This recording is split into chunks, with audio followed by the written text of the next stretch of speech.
이제 6월인데 마치 한여름 같은 무더위가 이어지고 있습니다. 수도권에도 폭염특보가 발효되면서 그 시작을 알리고 있는데요.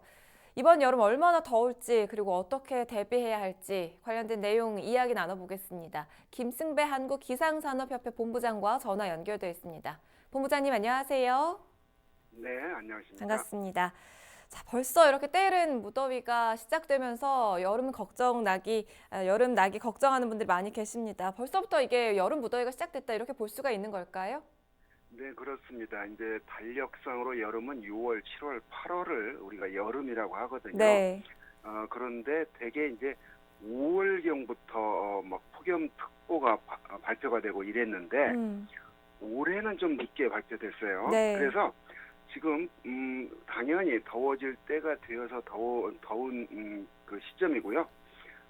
그 올해 봄 날씨가 비교적 그 선선했거든요. 네. 그런 여파가 초여름까지 이어지면서 더위가 사실은 올해 늦게 시작이 됐거든요. 이제서야 폭염특보가 지금 6월 8일 발령이 됐으니까.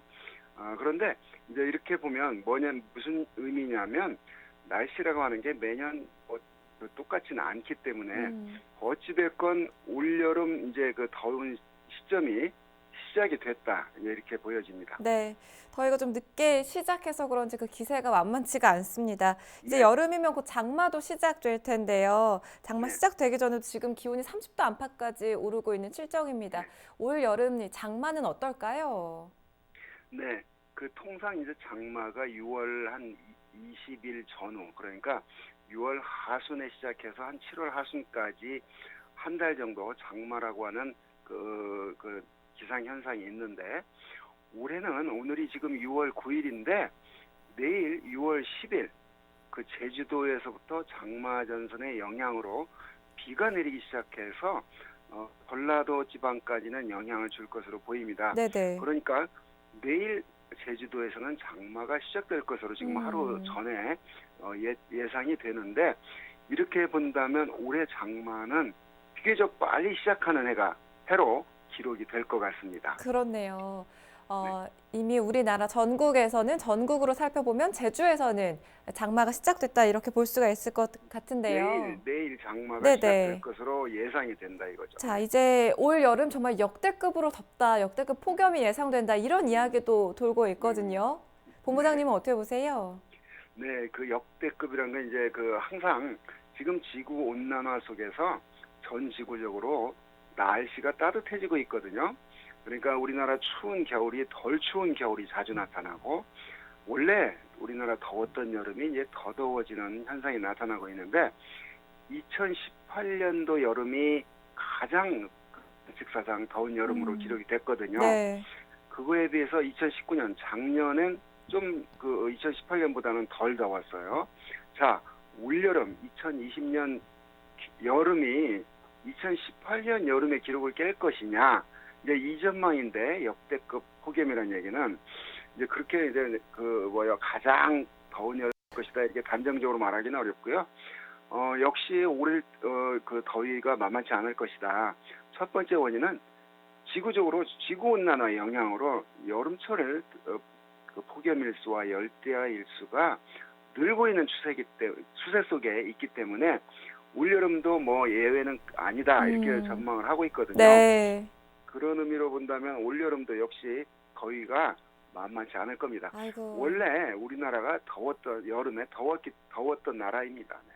그쵸. 더워야 여름이라고도 하지 않습니까? 그렇습니다. 자, 여름 더위 얘기하다 보면 또 태풍 얘기도 빠뜨릴 수가 네, 없는데 네네, 지난해에는 4개 정도의 태풍이 한반도에 네네, 영향을 미쳤습니다.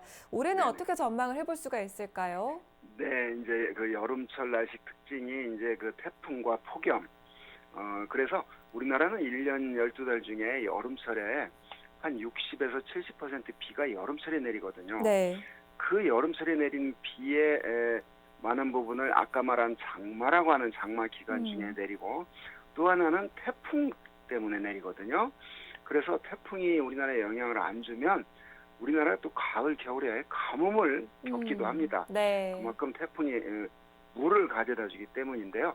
작년에는 6, 7, 8 여름철에 7월에 한 개, 8월에 3개, 그래서 4개의 영향을 줬는데 작년에 특이한 점은 9월에 3개의 영향을 줬거든요. 맞아요.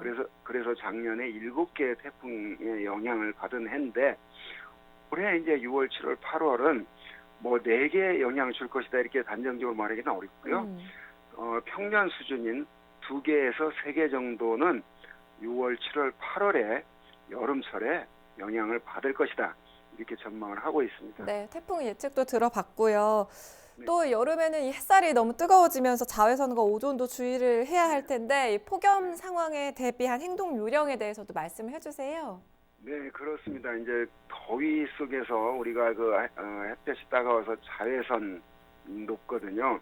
이 자외선을 그러니까 햇빛을 오래 여름철 햇빛을 오래 쬐면 자외선으로 인해서 피부암 걸릴 가능성이 있거든요. 네. 자, 그래서 그 모자를 쓴다거나 막아줘야 햇빛을 차단을 해야 되겠고요.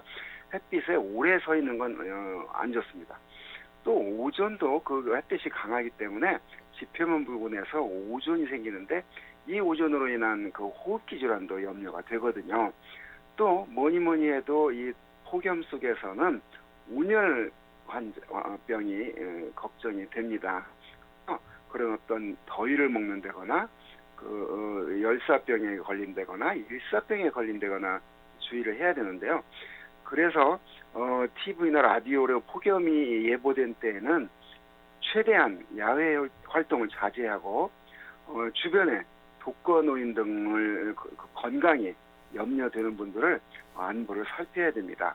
그래서 일반 가정에서, 직장에서, 학교에서 또는 그 농촌 지역에서 그 무더위에 관한 어떤 그 대비를 해야 되는데 역시 물을 많이 먹고 강한 햇볕을 피하는 게 그 온열 환자 발생을 막을 수 있는 방법이기도 합니다.